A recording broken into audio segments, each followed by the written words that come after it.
Гендердик зомбулукка каршы 16 күндүк активдүү аракет акциясынын алкагында мектеп окуучулары жана студенттер үчүн аялдардын жана кыздардын укуктарын коргоо темасында тегерек столдор, экскурсиялар, маалыматтык лекциялар жана өзүн өзү коргоо боюнча мастер-класстар өткөрүлдү. Ошондой эле социалдык педагогдор үчүн адискөйлүктү көтөрүүчү курстар уюштурулган. 16 дней активных действий против гендерного насилия. 2022 жылы 23 ноябрда министрлер кабинетинин коркпо, токтот, жаша ураны менен гендердик зомбулукка каршы 16 күндүк акциянын башталганын жарыялаган. Калктын маалымдуулугун жана жоопкерчилигин жогорулатуу боюнча массалык маалымат каражаттары менен бир топ иштер аткарылды. Ошондой эле мектептерде мыкаачылык фактыларды жашырбоо деген темада класстык сааттар өткөрүлдү.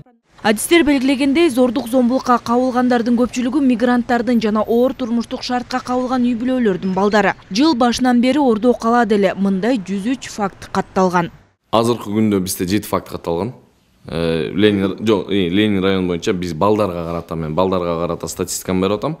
Бул балдардын катышып жанакы 7 факт бул жайсыз үй бүлөнүн балдары болуп чыккан. Именно жанакы мигранттын балдары болуп чыккан да, бул туугандар жагынан зомбулукка кабылган балдар болуп чыккан.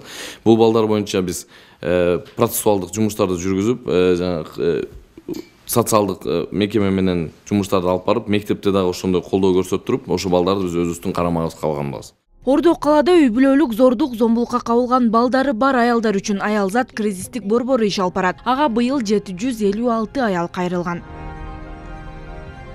В городе Бишкек функционирует муниципальный центр помощи детям. Аялзат кризистик борбору 2021 жылдын 24 февралынан тарта иштеп келет. Эне жана бала үчүн 60 орунга ылайыкталган. Анда бир гана башпа неге эмес, документтерди калыбына келтирүү, балдарды мектепке чейинки мекемелерге жана мектептерге каттоо, социалдык паспортты каттоо сыяктуу социалдык колдонуу кызматтарын көргөзөт.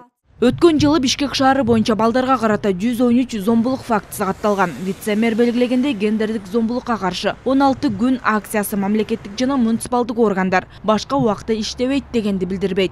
Иш күн сайын уланууда. Бактыгүл Султанбек кызы, Эсен Турабы, Киев, Ала Тоо 24.